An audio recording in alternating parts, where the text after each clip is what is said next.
So, we know that Jesus walked on water. We know that Peter walked on water. I believe in God.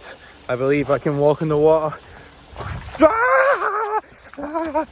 Oh, I crossed the mighty river. Job well done.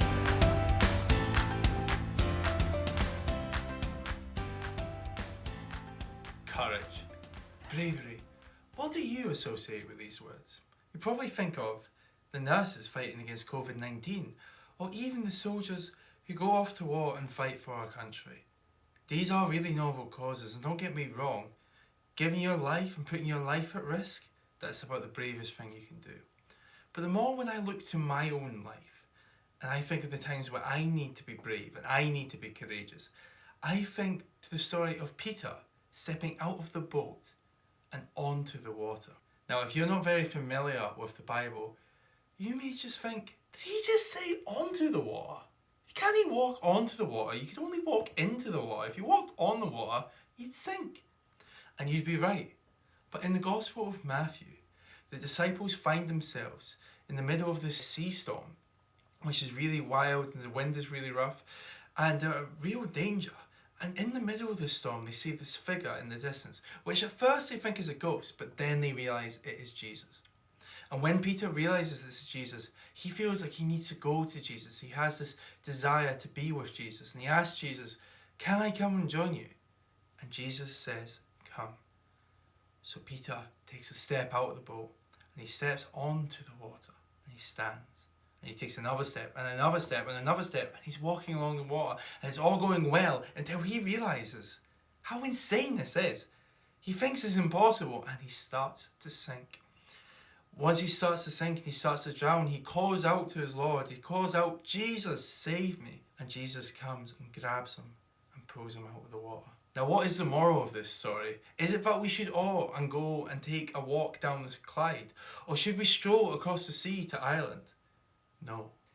In this world, we are constantly faced by dangers. Often, especially during this past few months, it can feel really frightening and dangerous to go outside. We don't know what the world has got in store for us. It's full of problems. But as long as we keep our eyes fixed on Jesus, we know he has us. The other thing is sometimes it can just feel like we need to take a step towards Jesus, but we don't want to do. We're scared of the consequences. We don't know what's going to happen if we take this step out, but it's for the best. I think back to when I was a child, when I was about 4 or 5 years old.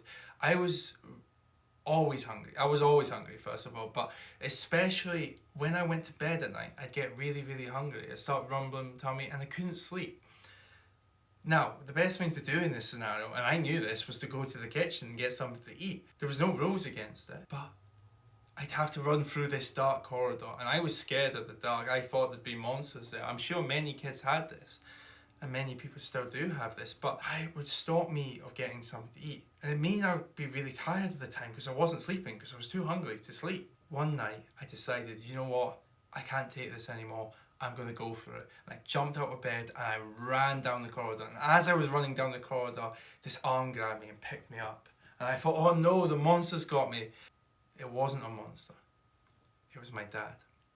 He picked me up and he carried me off the kitchen. And once he realised what I wanted, he gave me a slice of toast and then sent me back to bed. Maybe you don't get hungry past your bedtime. And maybe you don't have a fear of the dark. But maybe you find yourself at times knowing that there's something that you should do, but you're too afraid to do it. So I say to you, like Jesus said to his disciples, courage. Do not be afraid. Let's be courageous. Let's step out the boat. Let's keep our eyes on Jesus. God bless you.